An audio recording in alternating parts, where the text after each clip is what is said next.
എല്ലാ സുഹൃത്തുക്കളായ സജ്ജനങ്ങൾക്കും എൻ്റെ വിനീത നമസ്കാരം. ഗോവിന്ദത്തിലേക്ക് എല്ലാവർക്കും ഹാർദമായ സ്വാഗതം.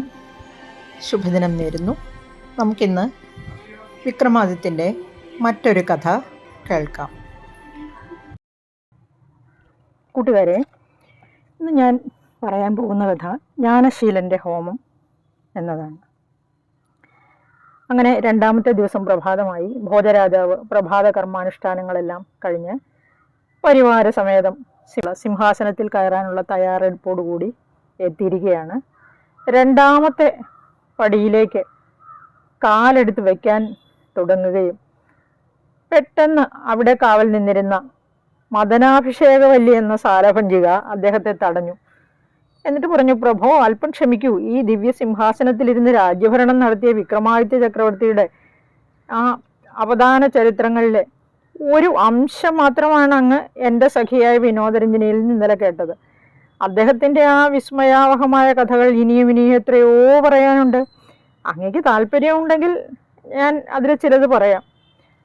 ഉടനെ ഭോജരാജാവ് മറുപടിയായിട്ട് പറഞ്ഞു, ഒന്നാമത്തെ പടിയിൽ കാവൽ നിന്നിരുന്ന സാലഭഞ്ജിക പറഞ്ഞ വിക്രമാദിത്യ കഥകൾ കേട്ട് തന്നെ ഞാൻ അതീവ വിസ്മയഭരിതനായി തീർന്നിരിക്കുകയാണ്.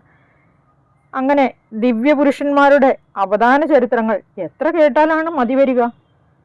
പുണ്യശാലികൾക്ക് മാത്രമേ അങ്ങനെയുള്ള അവസരം ലഭിക്കുകയുള്ളൂ. അതുകൊണ്ട് ആ കഥകളിൽ ചിലതൊക്കെ പറയാൻ താല്പര്യമുണ്ടെങ്കിൽ എനിക്ക് കേൾക്കാനും താല്പര്യമുണ്ട്. ഞാൻ ശ്രദ്ധിച്ച് കേട്ടുകൊള്ളാം, പറഞ്ഞാലും എന്ന്. ഉടനെ ആ മദനാഭിഷേകവല്ലി എന്ന സാലഭഞ്ജിക കഥ പറയാൻ തുടങ്ങി.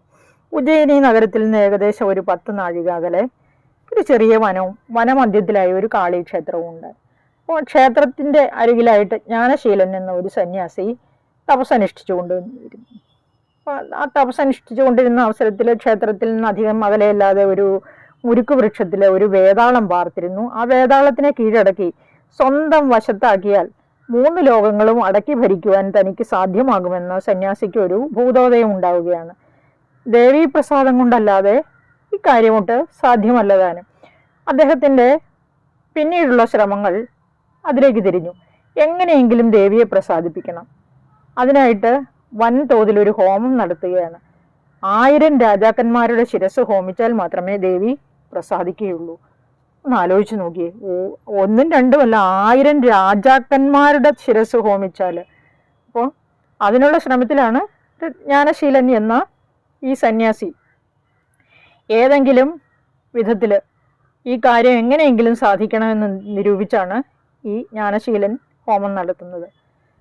പിന്നെ എന്തെങ്കിലും ഒന്ന് വിചാരിച്ചാൽ അത് സാധിക്കാതെ പിന്മാറുന്ന പ്രകൃതക്കാരനുമല്ലായിരുന്നു ഈ സന്യാസി. പക്ഷേ ഈ വൻതോതിലുള്ള നരഹത്യ എങ്ങനെയും ഞാൻ നടത്തുമെന്ന് തന്നെ അദ്ദേഹം ദൃഢനിശ്ചയം ചെയ്താണ് ഈ ഹോമം തുടരുന്നത്. ഇങ്ങനെ ഓരോ രാജാക്കന്മാരെയായിട്ട് ആഭിചാരക്രിയ ചെയ്ത് വശീകരിച്ച് ദേവീ വിഗ്രഹത്തിന് മുമ്പിൽ കൊണ്ടുവന്ന് നിർത്തി അവിടെ വെച്ച് ഈ ബലി നൽകുകയാണ് പതിവ്.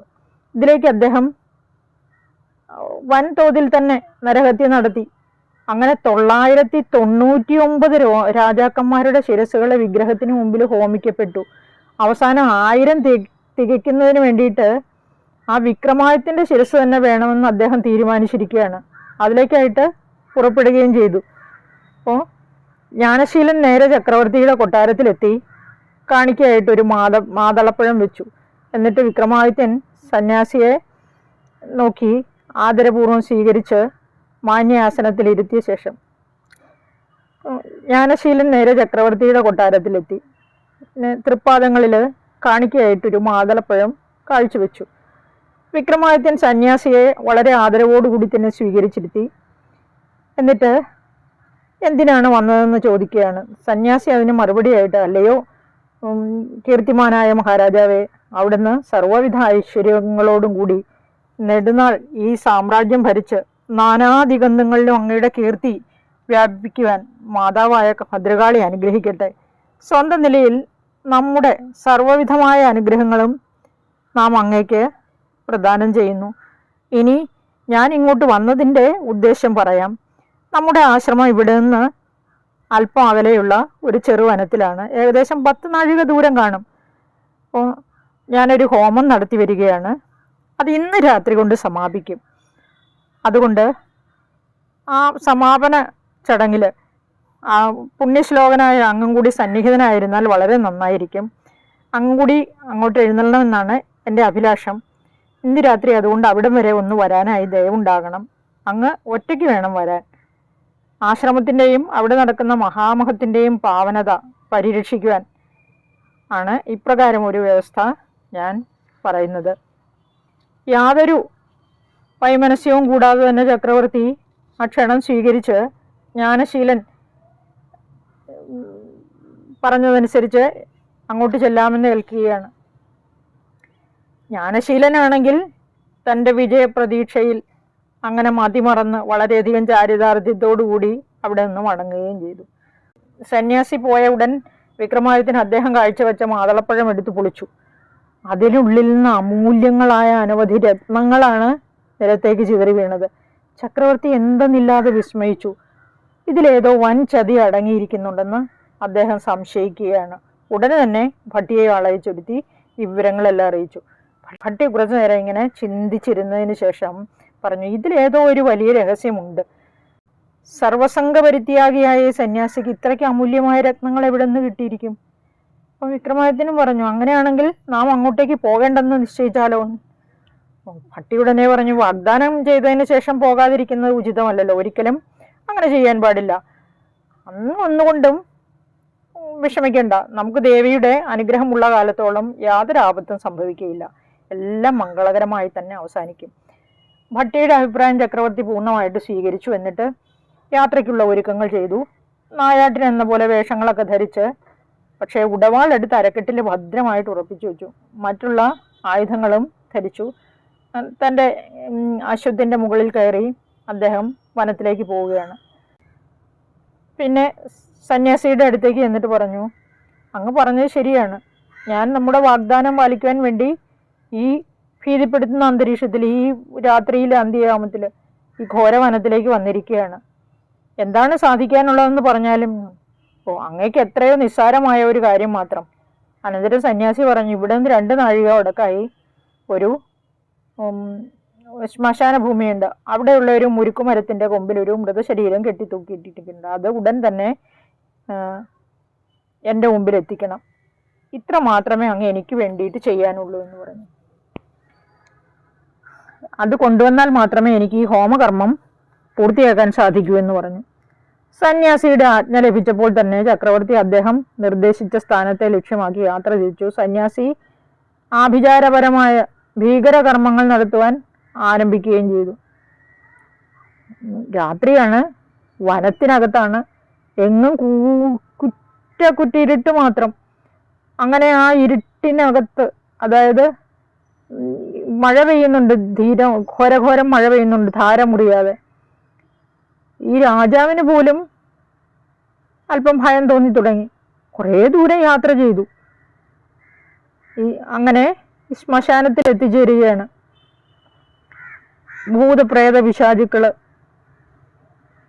ചുറ്റിത്തിരിയുന്നത് പോലെ അദ്ദേഹത്തിന് തോന്നുകയാണ്. അതുപോലെ തന്നെ പലവിധ പേടിപ്പെടുത്തുന്ന കാഴ്ചകളും അദ്ദേഹം കാണുന്നുണ്ട്.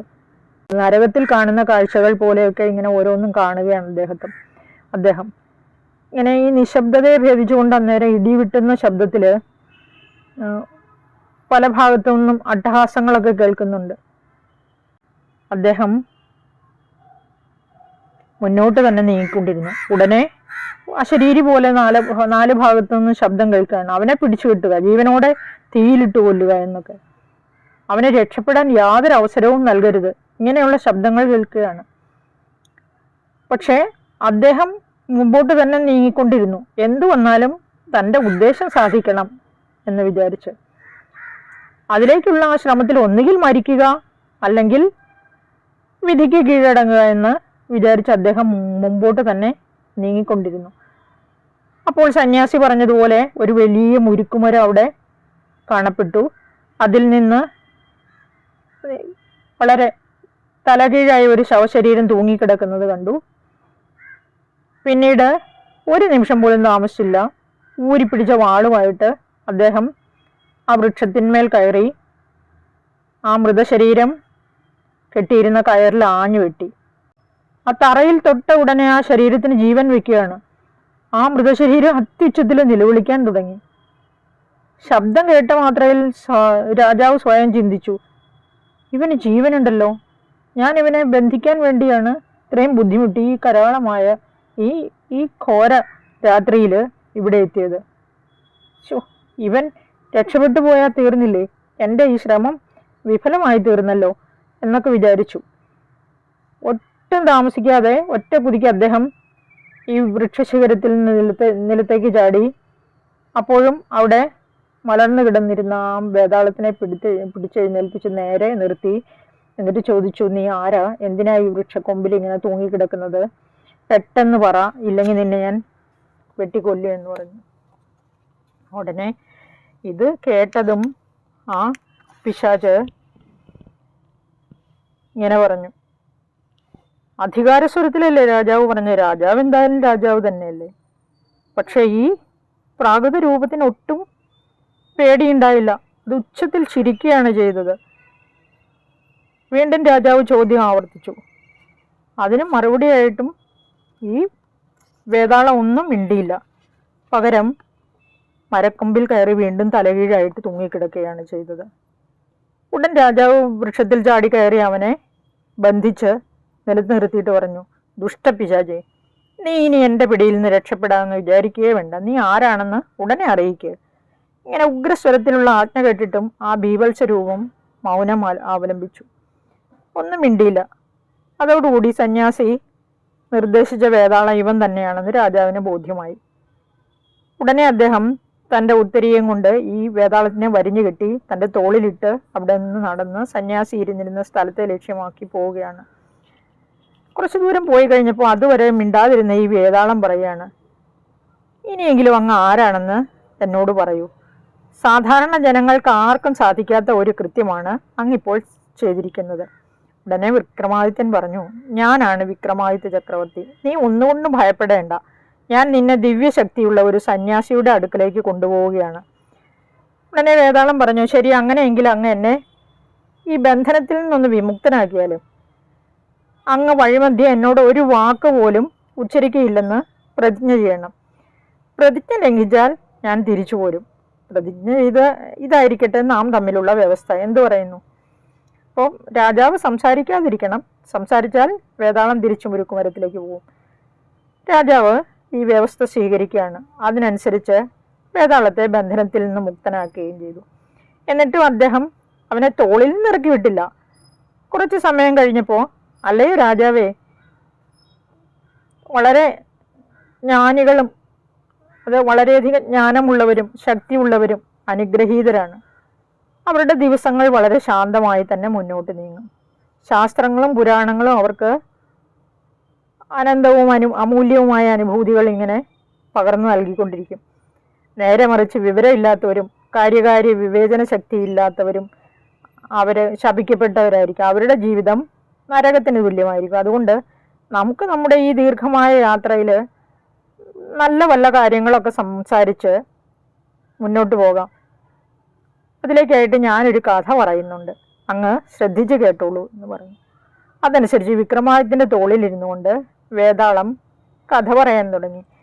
നമ്മളെല്ലാവരും വിക്രം ഔർ വേതാൾ എന്ന് പറഞ്ഞ് ഹിന്ദിയിലും വിക്രമാദിത്യനും വേതാളവും എന്ന് പറഞ്ഞ് മലയാളത്തിലും അങ്ങനെ പല ഭാഷകളിലും ഈ വേതാളം പറഞ്ഞ കഥകൾ കേട്ടിട്ടുണ്ട്.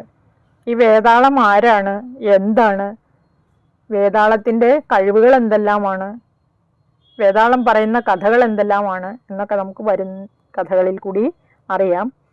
ആ കഥ അടുത്ത വീഡിയോയിൽ നിങ്ങൾക്ക് കേൾക്കാം. ഇന്ന് ഇത്രയും മതി. എല്ലാവർക്കും നന്ദി, നമസ്കാരം.